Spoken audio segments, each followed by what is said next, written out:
Associate Professor of Politics at Oberlin College in the United States. She joins me now. Kristina, thank you so much for your time. Listen, let's look first at what happened earlier this week. This ban on these very, very senior members of Maduro's administration. How serious is it? Because it seems as if he doesn't have anybody senior to represent him abroad now. Well, I think it's an important step, but it is not something that is really new in how the international community is viewing the Maduro government. Perhaps more influential even is the impact of international sanctions against sort of targeted sanctions against the same key officials in the Maduro government that the U.S. has led the charge on. But that's been ongoing for a while, and the regime still stands. Yes, but that travel ban, would you agree that it's an attempt by these right-wing governments that are opposed to Nicolas Maduro, and that includes the United States as well, that they are effectively trying to make life as difficult as possible for Nicolas Maduro to hasten his removal from office? Yes, I would absolutely agree with that. There is a growing community of states that also includes countries outside the region. The European Union and particular leaders in Europe have recognized Juan Guaido, who is the potential challenger who claims the presidency as the leader of the Legislative Assembly.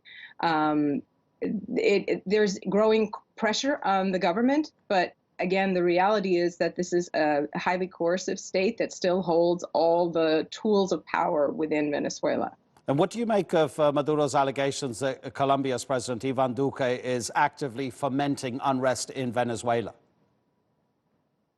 It sounds very good as a claim of, clearly he's a populist leader who has significant need to find scapegoats in a moment when Venezuela is in one of its most dire situations in the last 100 years.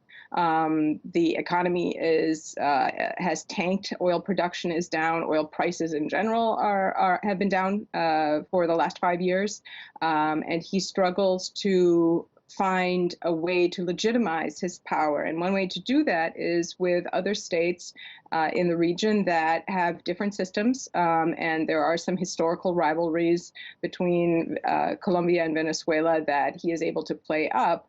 There are also the possibility for militarized disputes at the border. But my understanding from speaking to Colombians is that they do everything that they can to diminish the possibility that that could escalate. But yes, it's a great way to make him look like he is a reliable and responsible leader of Venezuela still, which is not the case. Kristina, as far as you know, is there any truth to Ivan Duque's claim that Maduro's government is sheltering FARC rebels who refuse to give up the Marxist-Leninist fight against the government in Bogota, and also that he is giving safe haven to drug traffickers? Because obviously we know Ivan Duque is facing his own problems at home with mass protests. Very much so, he is. To some extent, there's a need to blame others for one's own country's troubles in both countries.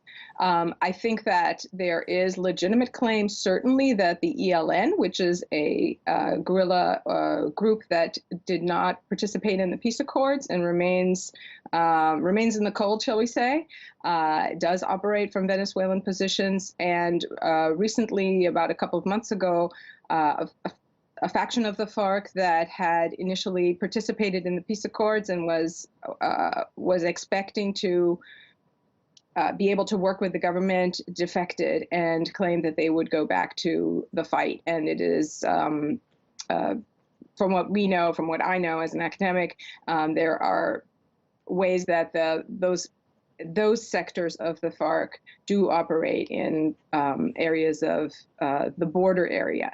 So to what extent, they are being supported by the Venezuelan government is, I think, a much bigger and not clear question. Rafael Correa has gone in Ecuador. Michelle Bachelet has gone in Chile.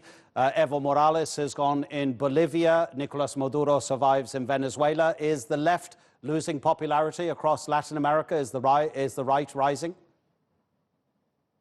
That's an interesting question. I think that there are some counterweights to it, however. So we've just seen recently in Argentina the election of Fernandez, and that is a return of Peronism and a clear counter to the government of Macri, the center-right government that had sought to bring back foreign investment and do it through an austerity package, essentially, that lasted for several years and didn't really boost the economy and created tremendous resistance. What I think is more important, rather than the left-right debate is interesting, but what we're seeing is that there is popular mobilization, that people are really stepping up in a number of countries. We saw it in Ecuador, we've seen it continuing in Chile and in Bolivia, and that people are concerned that their own social needs are not being met by these governments, in particular governments on the right. Kristina, thank you so much indeed for your time. Really appreciate it. We know it's early for you there in Ohio. Kristina Mani speaking to us from Oberlin College.